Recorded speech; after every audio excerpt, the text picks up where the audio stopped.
समझदार बेटा। उठ जा नालायक, सुबह के 8 बजने को है। तुझे एग्जाम नहीं देना क्या? थोड़ी देर और सोने दीजिए ना पापा। तू उठता या फिर मैं तेरे ऊपर पानी फेंकूं? रोज गधों की तरह सोता रहता है। पेपर की कोई टेंशन ही नहीं है। और एक हमारा समय था जब हम पेपर में फेल होने के डर से रात भर पढ़ा करते थे, सो ही नहीं पाते थे।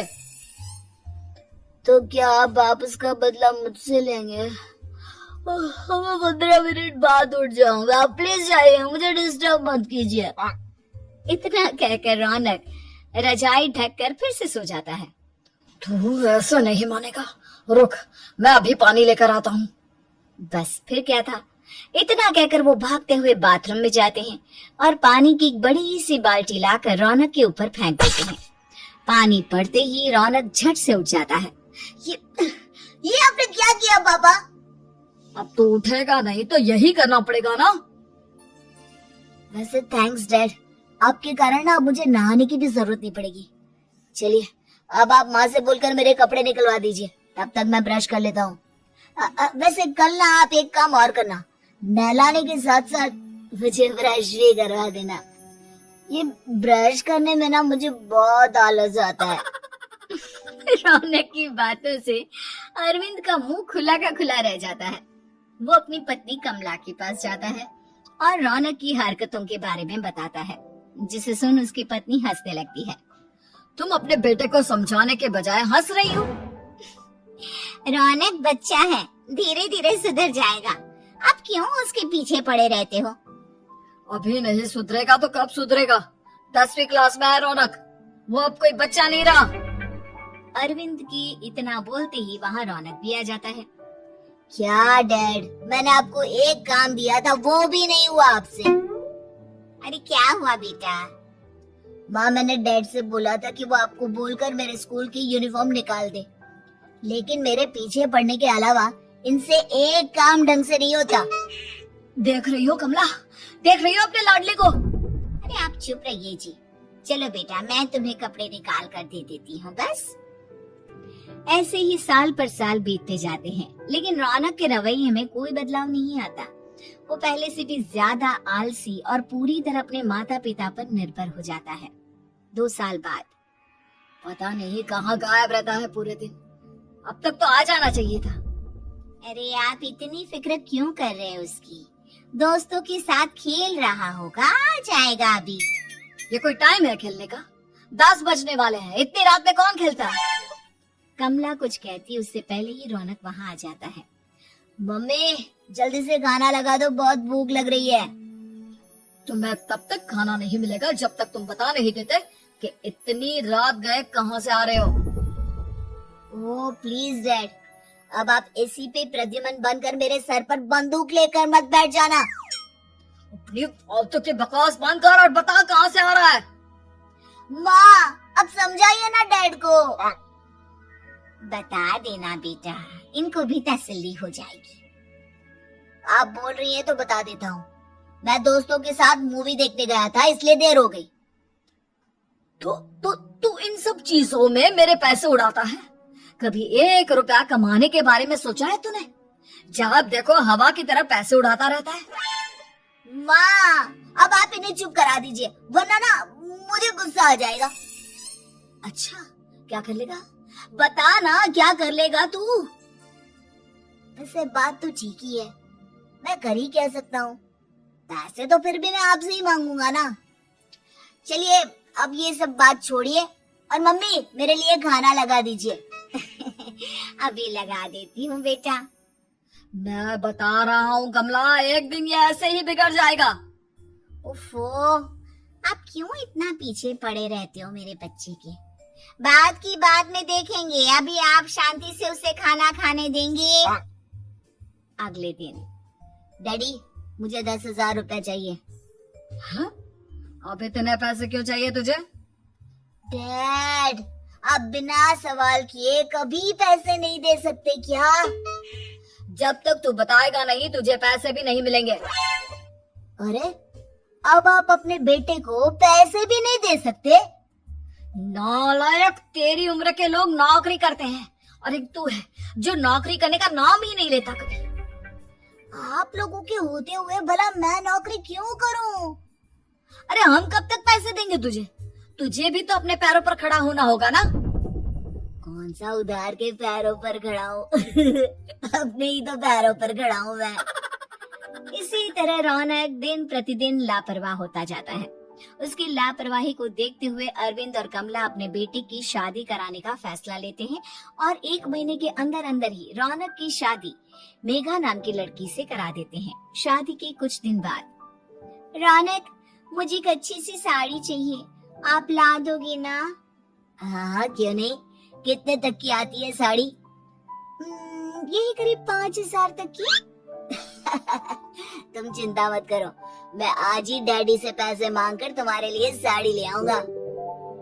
आप कब तक ऐसे ही अपने पापा से पैसे मांगते रहेंगे? कोई अच्छी सी नौकरी क्यों नहीं कर लेते आप? अरे डैड के होते हुए मुझे नौकरी करने की जरूरत ही क्या है? पर आप ऐसे कब तक उनसे पैसे मांगते रहेंगे? कुछ आपको अपने दम पर भी तो करना होगा ना। अब तुम भी बाकी लोगों की तरह मुझे ज्ञान देना शुरू मत कर देना। साड़ी चाहिए ना तुम्हें, मिल जाएगी बस। इतना कहकर रौनक अपने पिता से पैसे मांगने चला जाता है। डैडी, मुझे 5,000 रुपया चाहिए। अब 5,000 क्यों चाहिए तुझे? वो मेघा को साड़ी चाहिए थी। अरविंद आगे बिना कुछ कहे चुपचाप उसे पैसे निकाल कर दे देता है। कुछ दिन बाद, तुम्हें नहीं लगता कमला, रौनक हम पर पहले से भी ज्यादा डिपेंड हो गया है? मुझे तो अब उसके भविष्य की चिंता होने लगी है। कल को हमें कुछ हो गया तो वो क्या करेगा? काश तुमने पहले ये सोच लिया होता तो आज हमारा बेटा इतना लापरवाह नहीं होता। तब मुझे कहाँ पता था कि मेरा लाड प्यार उसे इतना बिगाड़ देगा कि वो इस हद तक लापरवाह बन जाएगा। कोई बात नहीं, अभी भी देर नहीं हुई। मुझे पता है उसे कैसे सुधारा जा सकता है। कैसे? अरविंद कुछ कहता उससे पहले रौनक वहाँ आ जाता है और पैसों के लिए हाथ फैलाने लगता है। डैड, मैं और मेघा बाहर घूमने जाना चाहते हैं। अरे वाह, ये आज सूरज कहाँ से निकला है? Dad please. अच्छा चलो अब मुद्दे की बात करो। मुझे अब 25,000 चाहिए। अब तुम्हें 1 रुपया भी नहीं मिलने वाला। अगर तुम्हें पैसों की इतनी ही जरूरत है तो कोई ढंग की नौकरी कर लो। मम्मी, आप कुछ कहिए ना डैड को। बेटा, वो गलत क्या बोल रहे हैं? ये सब हम तेरे भले के लिए ही तो कर रहे हैं। मम्मा, मैंने बताया ना आपको, मुझे नहीं करनी कोई जॉब वॉब। तो ठीक है, निकल जाओ हमारे घर से। तुम्हारे जैसे लोगों के लिए मैंने ये घर खड़ा नहीं किया है। जितना ये घर आपका है ना, उतना ही मेरा भी है। मैं कहीं नहीं जाने वाला। जाना तो पड़ेगा ही तुझे, क्योंकि अब मैं तेरा कोई भी खर्चा नहीं उठाने वाला। ठीक है, मत उठाइए मेरा खर्चा, मैं अपने दम पर भी जी सकता हूँ। तो बेशर्मों की तरह अब तक यहाँ क्यों खड़ा है? अपना सामान ले और निकल जाए यहाँ से। रौनक पैर पटकते हुए वहाँ से चला जाता है।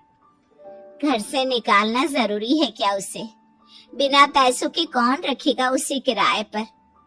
अगर उसका भविष्य सुधारना है तो हमें अपने दिल पर पत्थर रखकर ये कदम उठाना ही होगा। दोनों बात कर रहे होते हैं कि रौनक अपनी पत्नी के साथ एक बड़ा सा बैग लेकर घर से निकल जाता है, लेकिन घर से बाहर उसे कोई भी मुफ्त में अपने घर किराए पर नहीं रखता। अंत में थक हार कर वो फिर से अपने घर चला जाता है। क्या हुआ? थोड़ी देर पहले तो दहाड़ते हुए घर से निकला था, अब क्या हुआ? नहीं रखा ना किसी ने तुझे किराए पर? डैड प्लीज, मैं कुछ दिनों में कोई अच्छी सी नौकरी शुरू कर दूंगा। आप तब तक तो हमें रख लीजिए प्लीज। सुबह से रात हो चुकी है लेकिन कोई हमें रखने को राजी नहीं है। अब आप ही बताइए, इतनी रात को मैं मेघा को लेकर कहाँ जाऊंगा? ठीक है, बहू की वजह से मैं तुझे घर पर रख रहा हूँ, लेकिन तू इस घर में एक बेटे की नहीं बल्कि एक किराएदार की हैसियत से रहेगा। 3 महीने है तेरे पास। इन 3 महीनों के अंदर अंदर मुझे तेरी पहली तनख्वाह हाथ में चाहिए, समझ गया? पक्का डैड, इन 3 महीनों के अंदर अंदर तो कोई बढ़िया सी नौकरी ढूंढ ही लूंगा मैं। ऐसे ही धीरे धीरे समय बीतने लगता है और अरविंद के दिए 3 महीनों में से 2 महीने बीत चुके होते हैं। पापा जी ने हमें 3 महीने दिए थे, जिसमें से 2 महीने तो बीत चुके हैं। अब ये आखिरी महीना बचा है। अरे तुम चिंता मत करो, आज मेरा ना 2 जगह इंटरव्यू है, दोनों में से कहीं ना कहीं तो जॉब लग ही जाएगी। अच्छा, all the best. Raunak interview के लिए निकल जाता है, जिसके बाद शाम में रौनक घर आता है। कैसा गया इंटरव्यू? आपकी नौकरी लगी या नहीं? अरे पहले सांस तो ले लेने दो अच्छे से। बताइए ना, मुझसे तो जरा भी इंतजार नहीं हो रहा है। वो दरअसल बात यह है कि मेरी नौकरी तो लग चुकी है, लेकिन पैसे बहुत कम है। कितने पैसे हैं? 15,000। इतने में अरविंद और कमला मिठाई का डिब्बा लेकर आ जाते हैं। बधाई हो बेटा। हम जानते थे तेरी जॉब जरूर लगेगी, लेकिन मेरी सैलरी बहुत कम है मम्मा। कम है तो क्या हुआ, धीरे धीरे बढ़ जाएगी। हाँ बेटा, हम तो बस चाहते थे कि तू अपने पैरों पर खड़ा हो जाए। मतलब अब आप मुझे घर से नहीं निकालेंगे? नहीं, ये सब हमने तुझे जिम्मेदार इंसान बनाने के लिए किया था। Thank you mummy papa. अगर आप दोनों ऐसा नहीं करते तो मुझे कभी अपनी जिम्मेदारियों का एहसास तक नहीं होता। आज आपने मुझे सिखा दिया कि इंसान का अपने पैरों पर खड़ा होना भी जरूरी होता है। इतना कहकर रौनक झट से अपने माता पिता के गले लग जाता है और अपनी कमाई की पहली तनख्वाह वो अपने माता पिता के हाथ में सौंपता है। इस तरह रौनक एक गैर जिम्मेदार व्यक्ति से एक जिम्मेदार व्यक्ति बन जाता है।